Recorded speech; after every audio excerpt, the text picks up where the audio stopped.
Should you be borrowing money from friends and family? That's a tricky one. Find out in this video.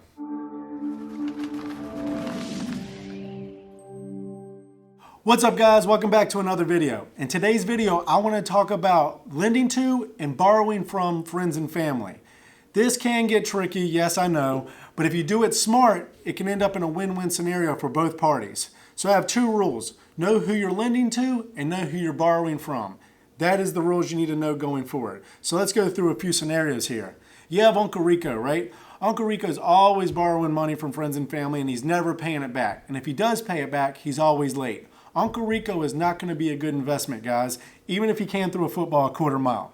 But you do have Aunt Sally on the other hand. Aunt Sally always pays her bills on time, but she's came over some medical problems or some medical bills and they've stacked up. And she needs $5,000. She's going to probably put that on a credit card, right? Costing her 15 to 20%. But you have the money sitting in a savings account, and it's not making anything if it's in a savings account. If you're lucky, it's making 0.5%. So you let Sally borrow that money at a much lower percentage to her, 8 to 10%, which is a great return to you, and that ends up being a win-win for both parties. Another thing you can borrow from, and this can get very controversial, and I get it, but I had a client call this week with this exact same scenario, and I see it all the time. Your kids oftentimes have savings accounts or checkings accounts that you've been saving for them for college, to get a car, or whatever. And if they're super young, they don't need the money. Hold on, calm down, listen to me out here. I know, John, you don't have kids, you don't understand. Listen, this is going to be the smartest way to do it, right? So in this scenario, this person had $5,000, $6,000 in credit card debt, but they had $3,000 to $5,000 sitting in their kid's savings account.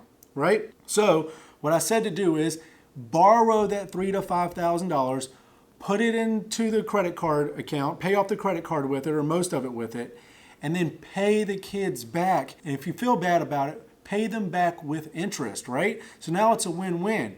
Little Tommy and little Jesse get a return on their investment or a return on their savings account that they wouldn't have got otherwise, and now you're not paying 15 to 20% to the bank. You're keeping it in the family. I call that a win-win. And look guys, if you're borrowing money from friends and family or lending money to friends and family, get paperwork. This is actually a business transaction, or it should be looked at like one if you guys want to protect yourselves. Get paperwork. You've borrowed this much on this date, this much is due back to me on this date with these amount of payments, right? But the nice thing about lending and borrowing from friends and family is the leniency. If you miss a payment or can't make a payment to the bank, they're not going to be lenient with you. They don't care. They're oftentimes going to tack on more interest or late fees or whatever the case may be. But if you just call up Sally, or Sally calls you up and says, look John, I'm late on my payment this month. Can you help me out? More oftentimes than not, as long as it's not her first payment or something, you're going to be like, yeah, sure, Sally, catch it up on the next month, no big deal. So that's a win-win, guys. Look to friends and family for money before you start paying the bank all these interest fees. So with that being said, full disclaimer here, I don't have any money. Don't be calling me asking for money.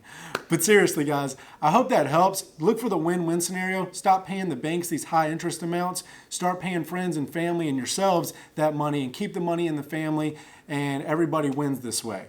All right, guys, I hope this video helps. Please follow me on Instagram and Facebook, both as jonschoeller.